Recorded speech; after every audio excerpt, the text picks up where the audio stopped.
Welcome back to Used to Sew, a podcast about sewing machines, sewing history, and sewing culture in the past and present. I am your producer and co-host, Aradia, daughter of your main host, T.R. Kelly, who is here today to talk to you about sewing machine attachments. The common, the rare, the specialized. Last week's episode was us geeking out on sewing for costumes, and this week we are going to get into tools that would make costuming and other sewing projects a lot easier. This week's episode is to geek out on 16 sewing machine attachments, what they do, who made them, how to tell if they work on your machine, how to use them safely, and generally to evangelize about working through the second half of the machine manual for cool tips and tricks for getting the most out of your appliance. This episode was inspired by TR on her own, but coincidentally was also requested by listener Sarah. Although that request was specifically for featherweight attachments, and this is slightly broader than that, but pretty darn close. Okay, let's get into it. Welcome back to Used to Sew.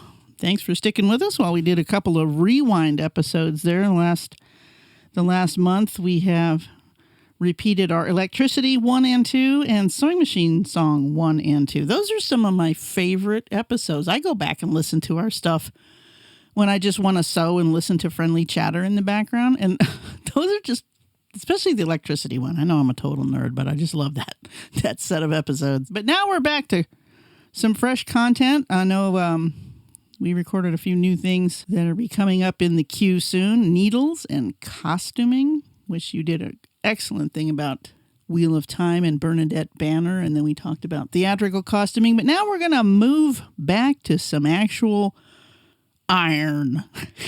We're back to some machinery stuff here. Today I want to talk about attachments. Now, I think there's nothing more confusing than people's relationship to sewing machine attachments nowadays. I see so many people that they want to buy their 301 or their featherweight and they want it full dress, meaning it has all the stuff that it originally came with. Original case, manual, and that little green box of attachments. And what's in that box and what's it for? And this is the other thing. People want all those attachments, and do they actually know how to use them? Do they even know what they're all called? What they're called and what they're for, and will they fit your machine? This is something that we run into a lot in thrift stores. You go in and you're looking in the fabric aisle, the craft sewing aisle, and you find the little boxes full of attachments. All these little jingly silver metal things, and wow. Okay, they're for a sewing machine, but what do they do? It makes your goblin raven brain get real excited because they go click clack and they're shiny. But like, what do they do? They're shiny. What do they do? And how do you use them? It's kind of weird. When sewing machines were first invented, right? Straight stitch only. So you needed attachments to do these certain operations, which we'll get into. Then when sewing machines went to zigzag, now there's different attachments to do different things. Oh, but you can't use those on your straight stitch or you'll break a needle, da-da-da-da.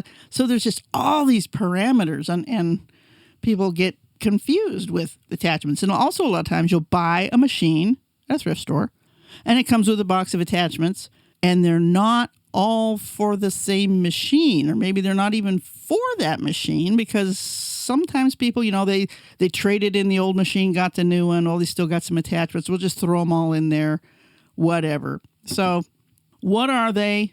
How do you use them? Will they fit your machine? Well, let's start with what comes on the machine when you get it. Okay, I'm talking vintage machines here. Let's just go with the straight stitch. Let's pick a featherweight or a 301 or something like that. Let's pick a featherweight.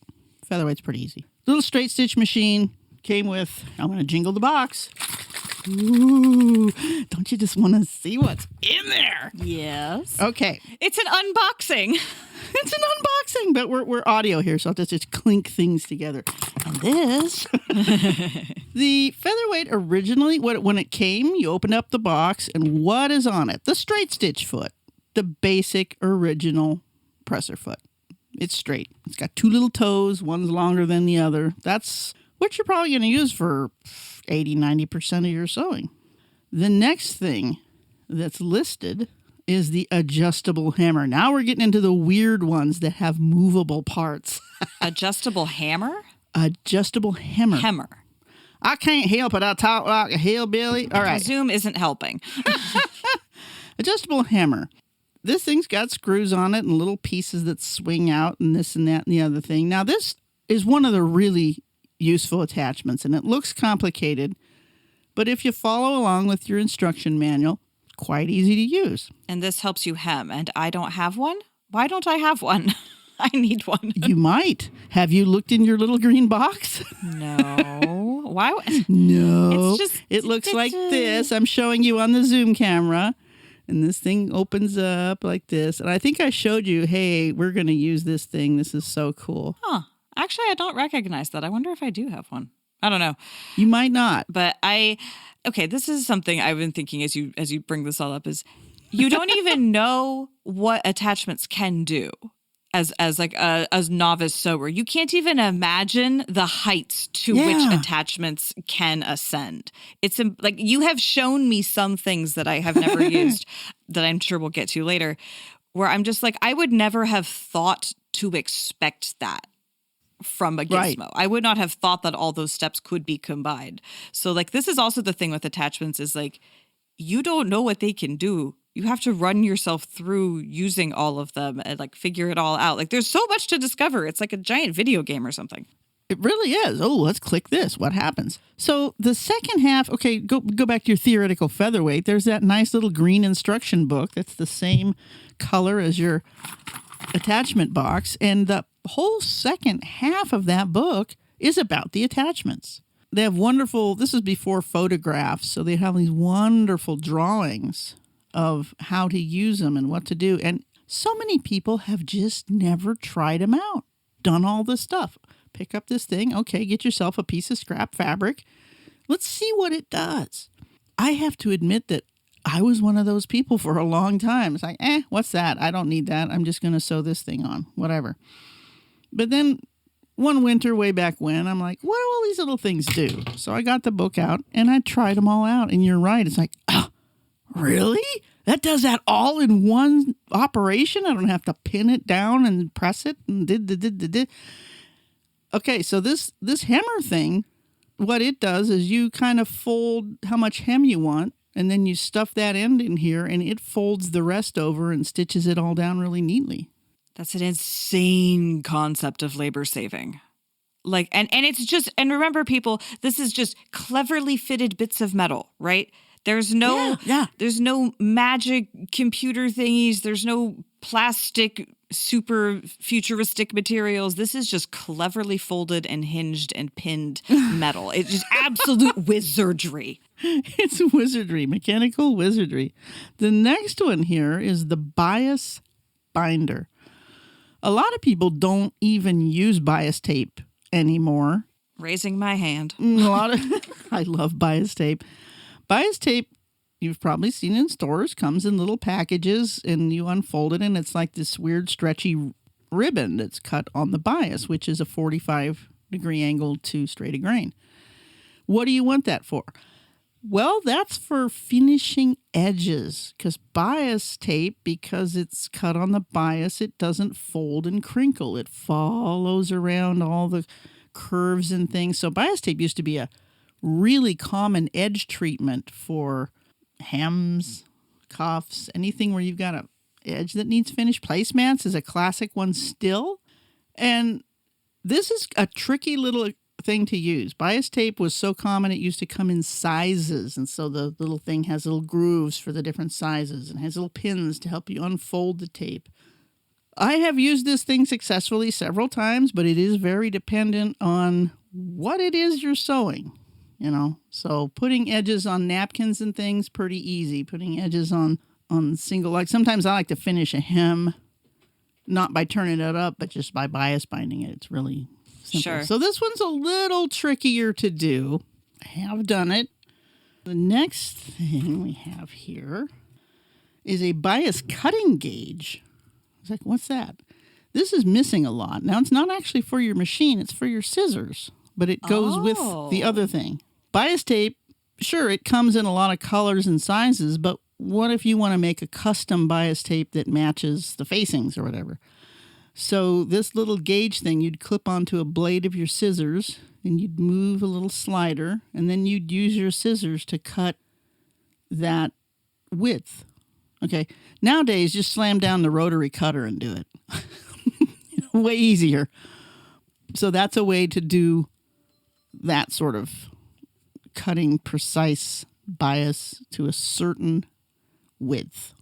Again, a rotary cutter and a ruler is way easier. Now we come to one that's one of my new favorites, the edge stitcher. Let's clink. Edge stitcher. It's a flat foot with a lot of different slots in it. And it's like, well, what does this do? This allows you to sit two pieces of fabric or trim next to each other or slightly overlapping, however you want to do it. There's lots of options. And it holds things steady while they go through the machine. So everything stitches through it. Just, you're not trying to guide those straight lines. It's guiding it for you. So an example is sewing a narrow ribbon on the edge of something, and you want it exactly that distance from there. You feed that ribbon through the right slot on the edge stitcher, and there you go. It's going to stay exactly under the needle. It's not going to wiggle around. Very cool. I've been using that one. Wow. That's the kind of thing that like really makes the difference on looking amateur versus professional. Like if you can have those kinds of edges all really precise versus slightly woogly versus very woogly, like that's the amateur to professional subconscious metric right there. Yeah.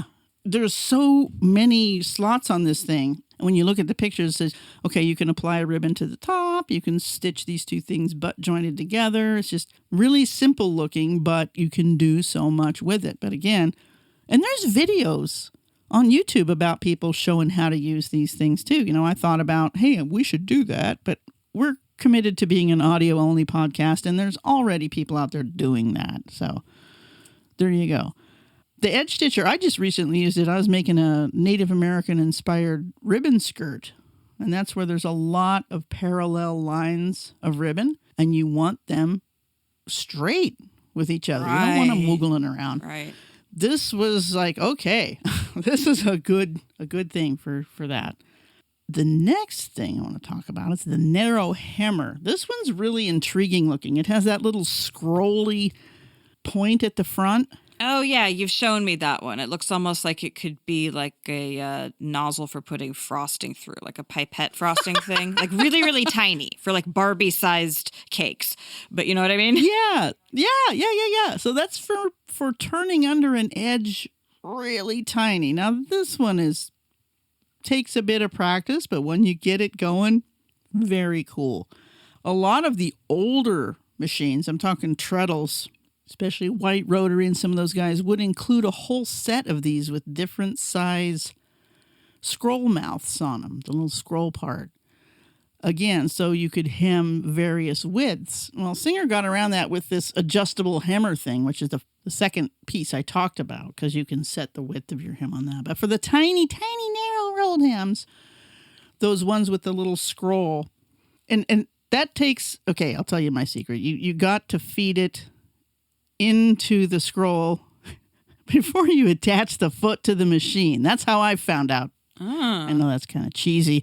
A lot of people will use a pin to feed it through the scroll, or they'll take a few stitches on the fabric and then use that thread to pull it through the scroll.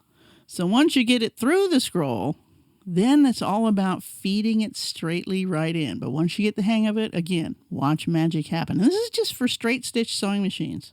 Man. Treadles, featherweights, whatever. Now, here's one that most of you probably know. Well, they didn't call it a zipper foot back then. They called it a cording foot. And you can use them for zippers. And now they have zipper feet. But basically, the whole concept of a cording or a zipper foot is that there's one wide toe, and then the needle goes down, and then there's nothing on the other side. So it allows you to stitch right next to the edge of a zipper tooth or a piece of cording or something that's sticking up. You can stitch right up next to it, and your foot's not riding over it and skimming it off. Now, a lot of people, beginning sewers, oh, I'm not going to make that pattern. It has a zipper. Well, a zipper is easy if you follow the instructions and use a zipper foot. A zipper foot makes all the difference. That's one of the few attachments that I have used repeatedly and successfully is a zipper foot because, yeah, I wanted to put zippers in stuff and I couldn't imagine how to do it. And then you showed me a zipper foot. I was like, oh, well, that solves all my problems. And it does work quite well. Zippers are a fairly modern invention with relation to the sewing machine itself. Sewing machines were around a long time before zippers were invented. So this was not an original attachment, but cording was around. So when zippers came around, then they said, well, they're not all the same width. Then you get the adjustable zipper foot, yes. which has a little screw piece on the back so you can get that toe right where you want it. Probably the most used attachment. Yeah, that's the one I have is the adjustable one.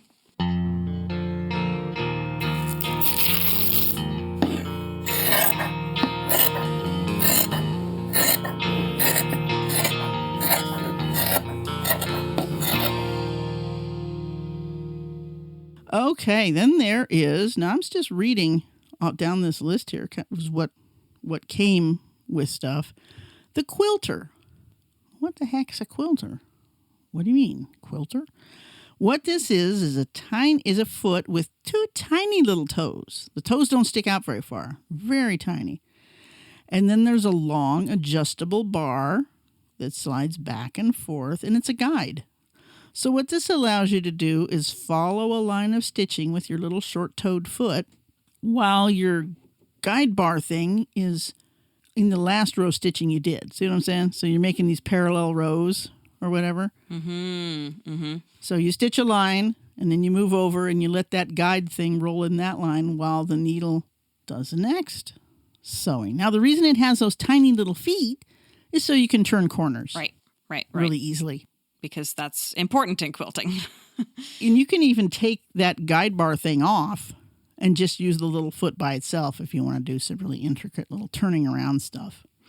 Another kind of seam guide is the one that screws down to the bed of the machine. And this also came in the general attachment pack. It's a flat bar with a hole in the middle with a screw, and it screws to the bed of the machine, and then it slides back and forth to give you a seam allowance. Oh, nice. Seam allowances were not marked on throat plates of machines, clear up until like the 30s or 40s. Really? There were no markings. Wow. Yeah. That's such a handy thing to have a marked throat plate. I would have thought that would have been invented much sooner. Well, check it out. Okay, commercial sewing patterns didn't come until after the sewing machine was invented. Quite a long time. There's no concept of a standard seam allowance. Like now a lot of commercial patterns like Butterick and Simplicity and stuff, 5/8 inch seam allowance. And that's marked on your sewing machine throat plate. Didn't have that in the old days. Now, quilting, for example, is pretty much a standardized 1/4 inch seam allowance. And there's all kinds of feet and things sold for machines now that are very precise with guides that keep you there. So a marked throat plate was like, ooh, this is cool. One of the things I like about the newer featherweights over than the older ones. You can always replace that part, or you can make your own marks, but please don't put masking tape on your sewing machine. It is the wrong thing. If you got to put tape on, use the blue painter's tape. It'll peel up much easier. Very much so. The seam guide that screws down to the bed does have a tendency to scratch the bed. It's a lot of reason why a lot of people won't use that particular model. There's magnetic seam guides you can buy, but your machine has to be not just metal, but ferric metal. Right, which the newer the machine, the less likely that is to be true. It won't work on an aluminum featherweight either. Yeah. Probably the strangest attachment in the whole box, and I have never used it. It's called the adjustable tucker.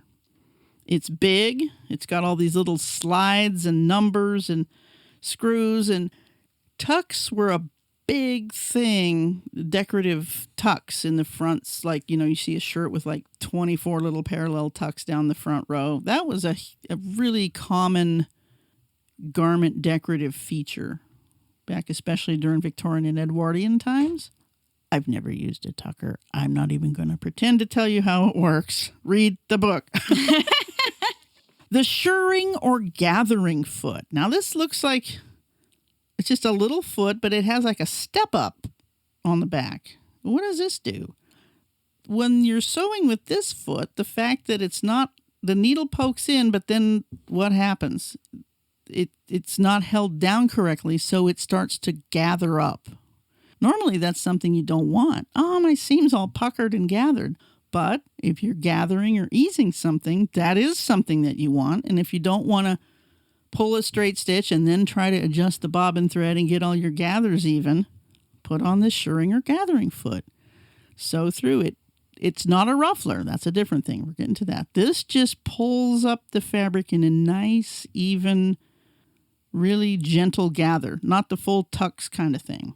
But like if you're easing a sleeve cap in, or you're making those shirts with lots of, or not shirts, the skirts, the tiered skirts with lots of layers of tiers. Yeah. Oh my God. Totally. So the shirring or gathering foot, or ruffles on curtains, something like that. Not even ruffles, just shirred. Difference between shirring and ruffling is how deep is the pleat. Okay, so kind of like with rocks, you've got like your gently your metamorphic rocks, and then like your seriously metamorphic rocks, right? You've got like So you start out with like mud, and then you move into shale, and shale's cool and stuff. But like if you get real hardcore, you're down into stuff like gneiss. Right, where it's so squished, the minerals are all like, oh, okay. It's still originally mud. It's all in the same facies, is what we call it in geology. The same trajectory of thingamajigs, the same kind of rock, but they're at different depths. So that's the difference between shirring and ruffling, is the difference between slate and gneiss. All right, cool. I got it. Oh, I love those analogs. And in the middle of that, because shirring and ruffling can be anything from just a light shirr to like deep cartridge pleats. You take something you like, the way I always test my ruffler. Okay, the ruffler. Okay, get it out of the box. Ooh, it's that big funny looking one that goes clickety, clickety, click. Oh, you've shown me that. I need to learn how to use it. This is one of the most useful of the complicated. I mean, okay, the tucker, forget I even mentioned it. I'm ashamed I don't know how to use that. But the ruffler, you can ruffle deep things. You can ruffle every 6 inches. It'll ka-chunk, or every stitch, ka-chunka, chunka, chunka. You must play with it to get. Now, here's the thing about, okay, how am I going to make this bottom skirt ruffle needs to fit onto the bottom of the skirt. How am I going to make sure I get the right amount of ruffle so it'll fit? Well, that's really hard. Let me tell you a secret. That bottom ruffle piece, don't use the pattern. Just cut a long piece of the right width. So if that finished piece is going to wind up being 36 inches long when it's ruffled, cut a piece that's 3 times that long. Just run it through the ruffler and then cut off as much as you need. That's my trick for that. I don't try to make the ruffler ruffle something to an exact thing. But if you want to, here's how to do it. Cut a piece of the fabric you want to ruffle, 12 inches long. Run it through the ruffler. You want it to be 6 inches long when it's done being ruffled? Okay. Keep messing with it until you get it right. There's no set it on 2 and set your machine on 3. No, you just have to play with the parameters of how deep the ruffler blade pokes it, how many stitches it'll take before it ruffles. Every 1, every 3, every 6, I think it is. And also the machine's stitch length has quite a lot to do with how deep it's going to go. So there's a lot of parameters. So if I want to ruffle something, I just cut a long piece, ruffle it, and then cut that piece to fit where it needs to go. Does that make sense? Yeah, that totally makes sense. And this little gizmo is just one of the most magical because it's totally open. There's no like casing on it. You can see literally everything that is happening, and it still feels like a black box. Like there's so many, like how did someone think of this? How did someone in their mind come up with this thing and see all the moving parts and like reverse engineer how to make it in real life and make it replicatable and usable? Mind blown. I need to learn how to use this thing. And like the edge stitcher, many models of ruffler also have additional slots that you can, for instance, the bottom fabric is ruffling, but you're stitching a smooth ribbon down over the top. It's doing that at the same time. Genius. Genius. It's genius. It's genius. And these things do take a little practice, but man, they're fun. That plus a pack of needles and 6 bobbins was what would be in your little green box.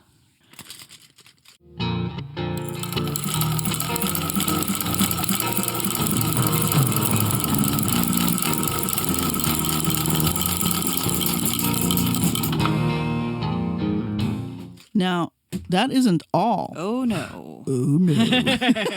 I already know of one that has not been listed yet. What? A buttonholer. Oh, you're jumping ahead. Let me say one more thing about the ruffler. Since it does have moving parts, it needs oiled. Look at all those little moving bits. And if metal moves against metal, a drop of sewing machine oil, and make sure to wipe it off before you use your fabric. Yeah, that's the first one that has moving parts. Now you said the buttonhole, so we're going to jump ahead to the buttonholer. I'm just so excited about that because I love my buttonholer. Oh, me too. And there's several kinds of buttonholers, automatic buttonholers that were made for old machines. Nowadays it's just you punch the button, your computerized machine, whatever. But in the old days, buttonholes were something that was done by hand, and it took a while. And then somebody invented an attachment.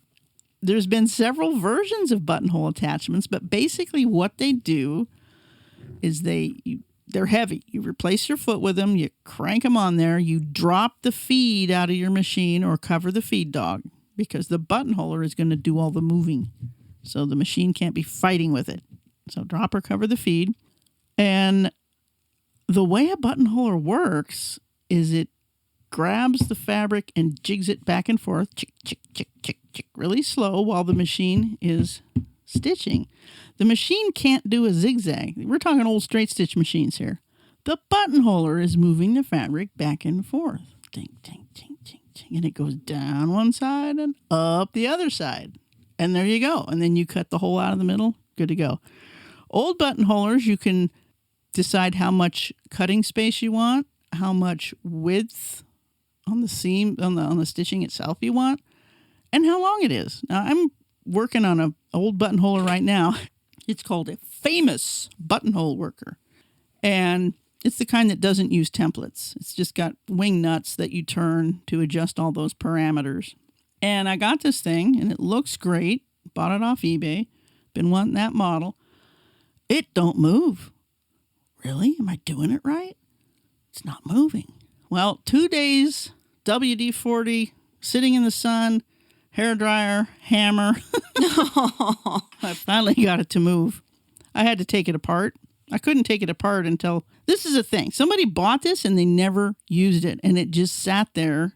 And what over oil was on it turned to varnish. It's that old orange. It sticks things together so tight on old machines and attachments. Buttonholers have a lot of moving parts. And most people don't read the very last page of the buttonholer manual that tells you where to put the grease and oil. So I've got this poor famous buttonholer all apart, and now I have to remember how to put it back together. But again, it's a moving piece. It needs maintenance, just like the machine itself needs maintenance. Yeah, I had a manual one at first. Yeah. I remember you gave me a manual one first. It was an older Singer one. Yeah. Yeah, and then I got one that used actual cams, actual size the little cams that are much, much easier to just drop in and not have to think about the size and all that. And that's the one that I have now, which we have set up on the 101 permanently, right? The 101 is primarily a bobbin winding and buttonhole making machine. It basically never does regular sewing. It does those two things. But yeah, I remember starting on a completely manual one where you had to set every single parameter yourself. It was very Waldorf, right? I had to start with the hard old version, and then eventually I got to graduate to the much less pain in the ass version where you just put a template in and it just goes. Oh, yeah. The buttonholer is, some people are terrified of zippers. I think even more people are terrified of buttonholes. And the funny thing is, I didn't realize about dropping the feed dogs until recently. So I was always like, I wonder why all my buttonholes have to have this like aggressive chewed up back. Whatever. I guess that's just how I'm a dumbass. I'm just a dumbass. All my future buttonholes. No, you just didn't read. Well, yeah, exactly. Why would I? I'm only hyperlexic. Why would I read the manual? I only want to read I don't want to read that. That's too practical. I am bad at absorbing instructions. Like reading instructions and retaining them is actually extremely hard for me, despite the fact I can read the words, but like, will they last longer than me looking at the page? No. So, this is why I made people, just a little aside here. This is why I made people thread the serger 4 times from scratch before I'd let them out of the store with it. Because otherwise they were going to take it home, forget everything I said, and it's going to sit there. And they're not going to sew on it because they're scared of it.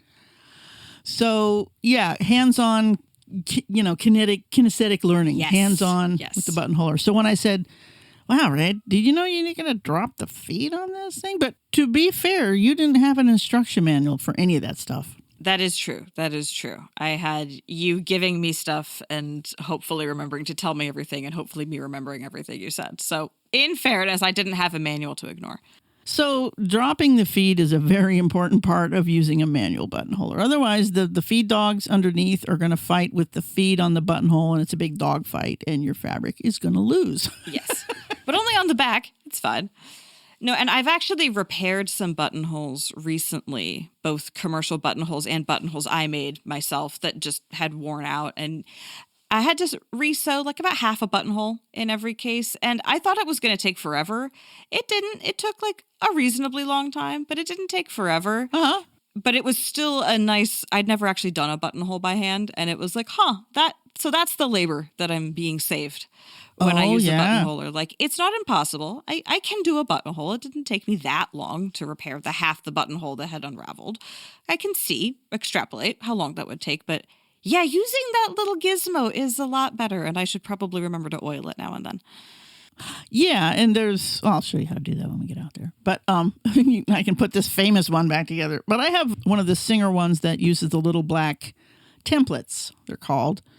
Cams when they're in a machine, templates when they're in a buttonholer, the little oval things with the teeth in them. Okay. And you put them in the back, and they're really convenient, but you're limited to the size of templates to the size of buttonholes. This is true. Right? That's one of the reasons I like the manual ones, especially for making really big buttonholes.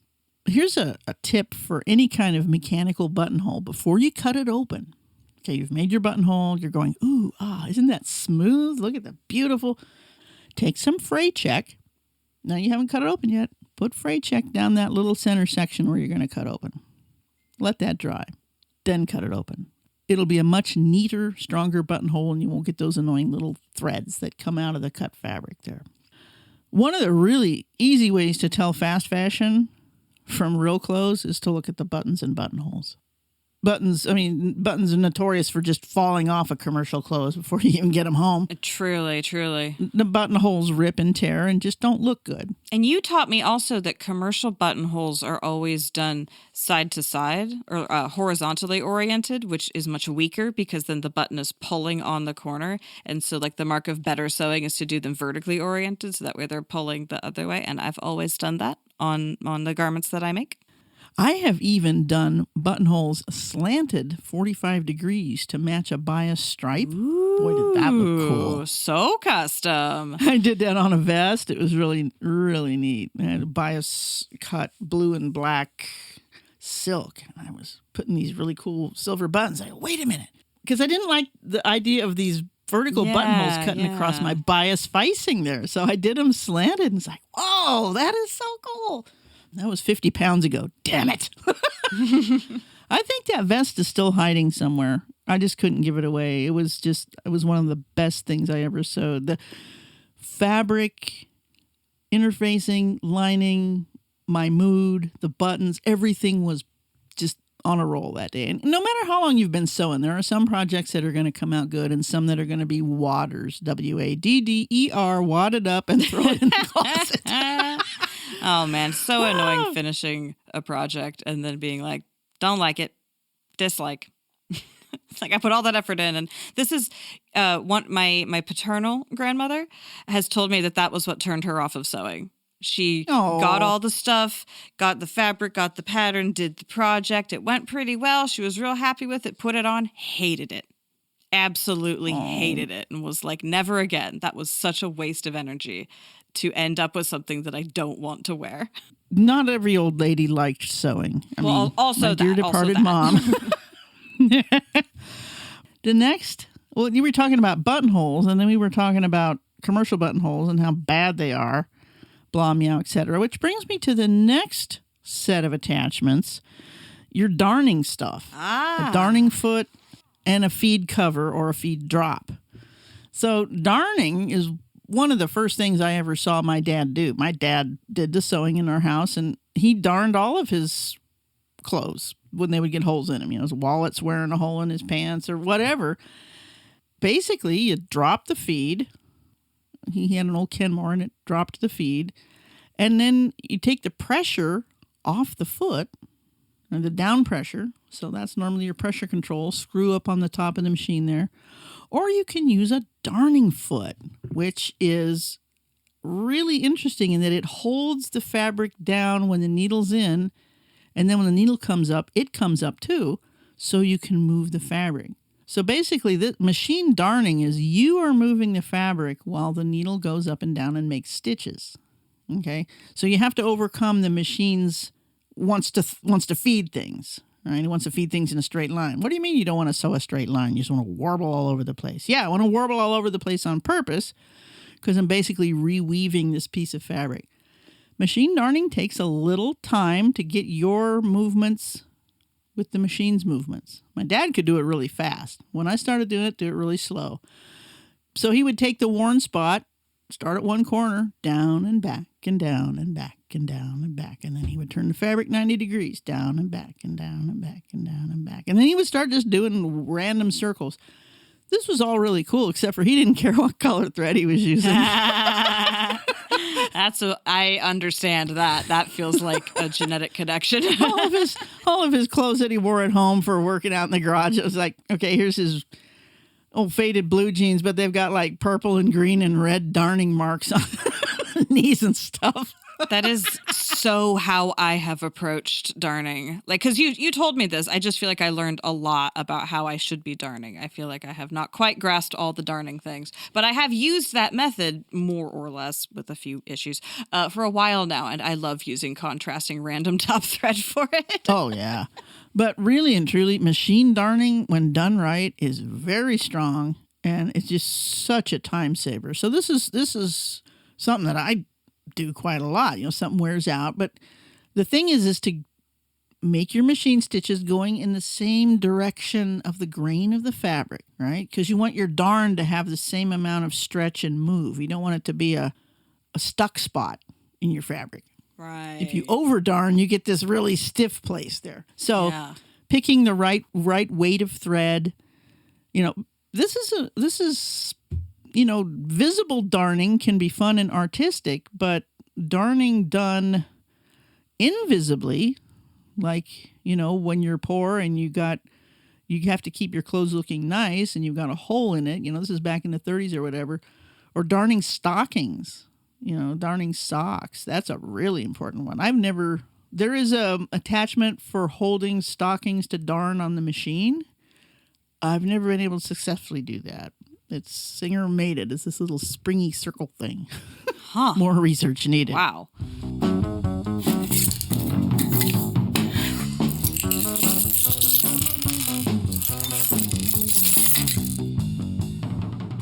Then there's a whole lot of other attachments that you can buy. Back then and now. And as sewing and fabrics and techniques have evolved, so have all the little bits and bobs that you can put on your machine to help. And here's one of my favorites that I just got. Jingle, jingle, jingle. It's called a roller foot.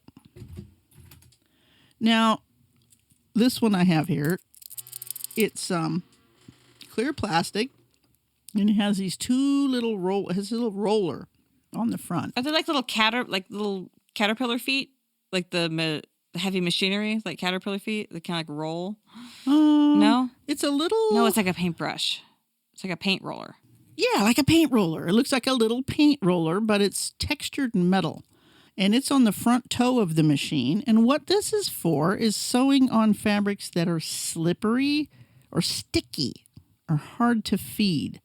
Sticky fabrics. I use this pretty much exclusively for leather and vinyl. Oh. Leather's a really hard fabric to feed. It wants to stick to the bottom of your foot, which causes your stitches to skew. Also, vinyls or any odd kind of fabrics that are hard to feed. Now, I bought this. It's a low shank foot that'll fit my featherweight and all that. But it's a zigzag foot. Now, you can use zigzag feet on straight stitch machines. You cannot use straight stitch feet with a zigzag. Okay, just don't. Because you'll break your needle. You'll put your eye out. Oh, for quilters. Now, quilters...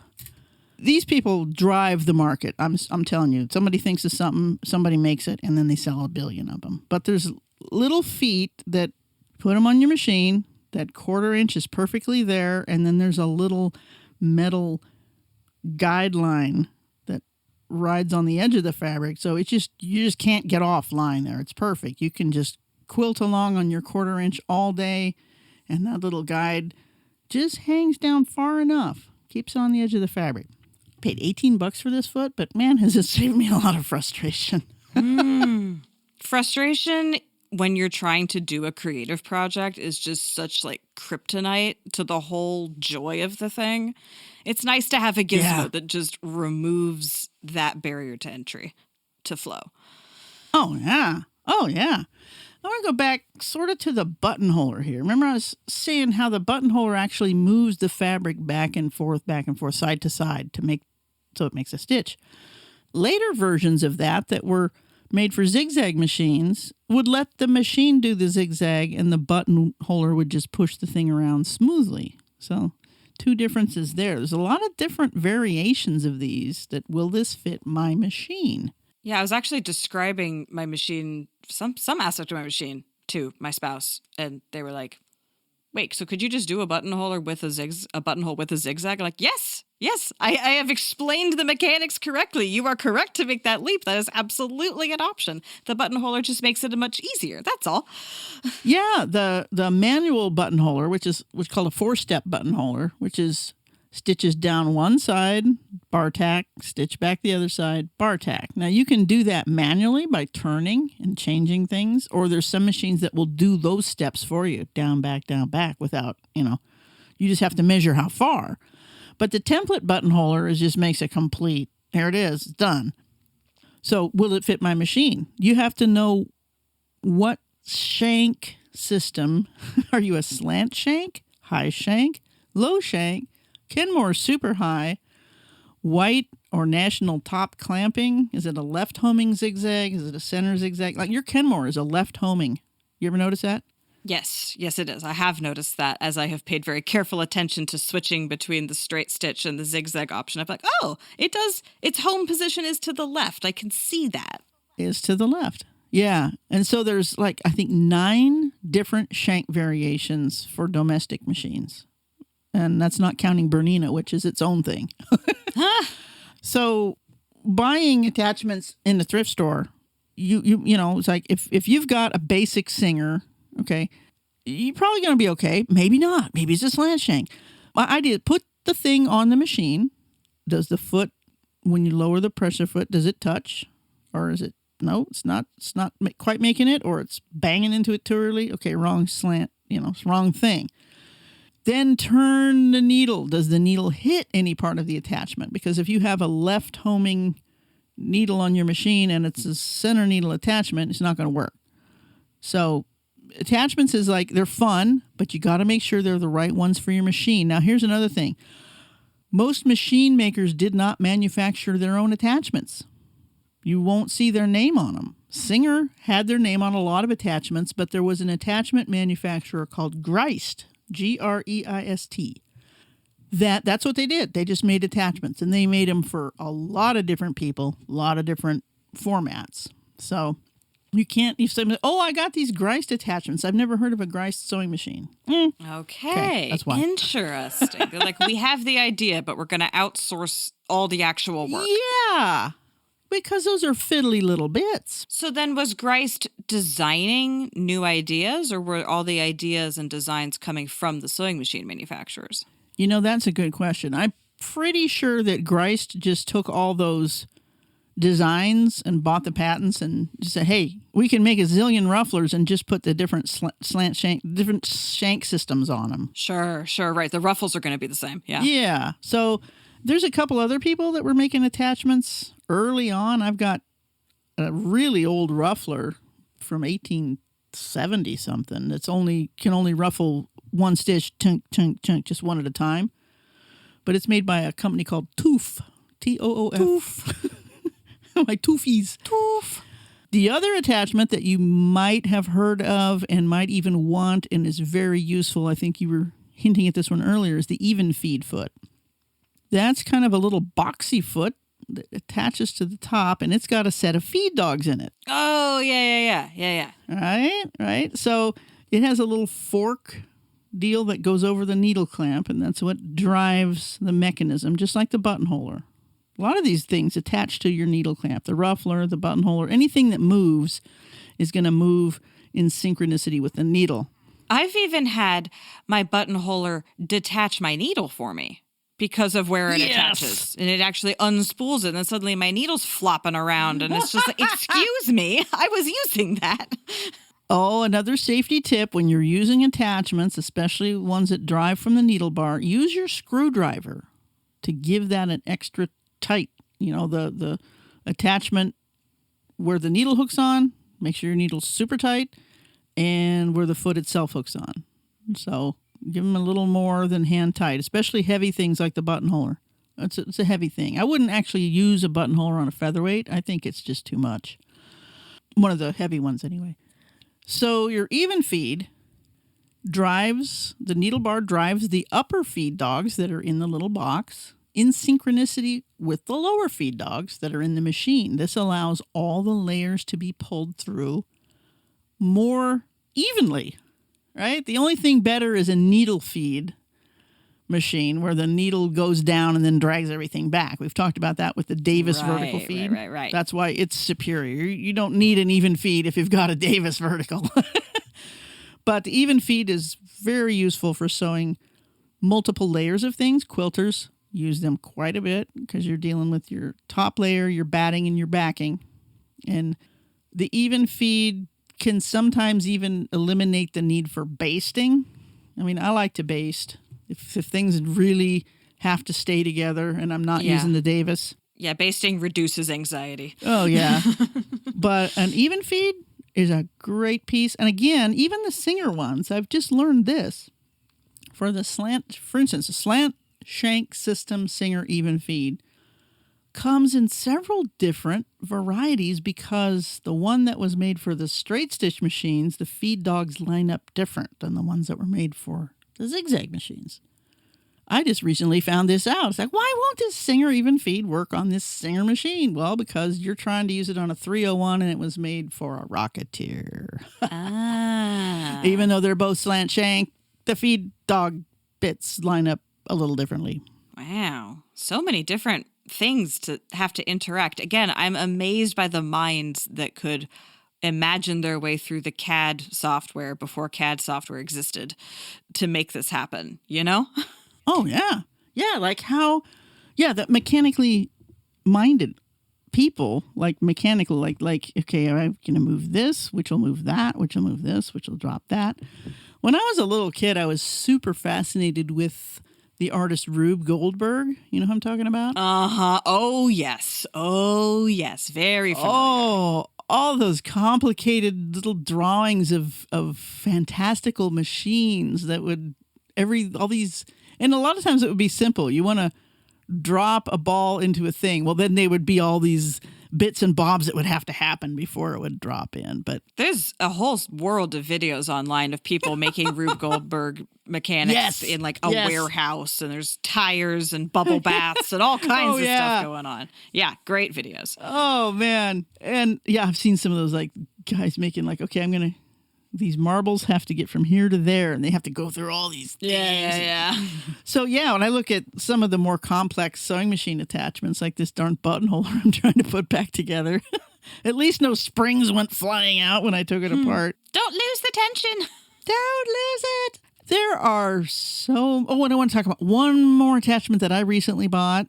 There's so many more that I don't have any clue about. Feel free to write us and tell us what your favorite attachment is. But I want to tell you about a cording foot. Now, we talked about the zipper foot, so you can sew right up next to the edge of something. A cording foot is a sort of a taller foot, and it's got a groove in the bottom for the cord to ride in while the needle is right next to it. So you've got even one more layer of holding it down. Now, people might say, what is cording? Well, look at your car seats. There's two pieces, and then there's a cord, a thicker, like rope-like piece that is between those two pieces. And you'll see this on clothes a lot too. Cording, it strengthens the seam. It stops wearing of the seam. It's decorative. Fancy Western shirts have all kinds of contrasting cording and piping. Piping is another name for tiny cording, a little more decorative stuff. But the feet that are made for that, again, help you stitch that stuff down with absolute precision. And the cording feet come with different size cord holes in them. Mostly you see these being used for upholstery, home deck, auto stuff. But I like to use cording on all kinds of things as well, just because it looks cool. Especially if you're using contrasting bias tape. Yeah. You can buy pre-made cording, or you can just use fat yarn and put bias tape over the top. Now you've got your own custom cord. Oh, yeah. And then you stitch it to your thing. So much fun stuff. There's so many ways. And these things are details we don't often see you don't see these things in fast fashion. You won't see cording. No, too time consuming. No. Too time consuming, too much materials. Too labor intensive, too skill dependent. Yeah. Too much room for error for something to come out wrong near the end of its manufacture. Like, no. We can't have that in fast fashion. That's not very optimized for economy. Fast fashion is slamming together the cheapest fabric the fastest way possible, because these garments are not designed to last longer than a fashion cycle. Which is approximately 75 seconds these days. I was reading that the fashion cycle is 2 weeks now. I dislike this number. For the really fatty clothing, the minute you see somebody like a Kardashian wearing it, it's going to be cranked out for maybe 6 months, and then you're not cool if you're wearing it. Right? Fashion cycle is ridiculous. Meanwhile, the other day I repaired some of the clothes I made for myself 10 years ago because I don't want them to wear out. Yeah. And especially for our folks that are interested in really creating your own clothes and creating unique looks, investigate your attachments and all the cool things you can do with them, because then you can add these really designer touches to your clothes that look professional. But it does take some practice, so get your scrap bag out, get your attachments out, get your owner's manual out, get your YouTube out, and practice with these things. Now, I think the ones that really give the most instant satisfaction myself that I really like was the edge stitcher, of course the buttonhole or the ruffler. Use them all. Try them all out. And let us know if we missed one. I know there's a lot of really cool specialty attachments out there, especially now in modern times. Let us know. But in the meanwhile, go find that little clinky box and see what you can do. Stay threaded. And there you have it, a 16-point tour of sewing machine attachments, ranging from the standard straight stitch foot to the adjustable tucker to the buttonholer to a cording foot. I learned that I have some homework to do in the sewing room. I am pleased to report that my latest buttonhole has turned out much nicer as a result of learning to lower the feed dogs on the 201, but I still have to work through the attachments that I am less familiar with. We hope you are inspired to try out one of the attachments in your sewing room that hasn't seen the light of day yet. Report back to us how it goes, and if it feels useful in your normal sewing routines. I'm not sure what our topic for next week will be, but I do know that it will include responding to some fan mail. Yay! As a reminder, we are unofficially sponsored by Stagecoach Road Vintage Sewing Machine, who do repairs and restorations. You can follow us on Facebook and Instagram, and you can support us by sharing the podcast with your friends, and also with money, at patreon.com/used2sew. Thank you for listening to us here at Used to Sew. We always welcome your additions, corrections, and feedback in general. Please reach out to us via email at usedtosew@gmail.com. Used to Sew is a production of Fox and Raven Media. For more podcasts from Fox and Raven Media, visit our website at foxandravenmedia.com.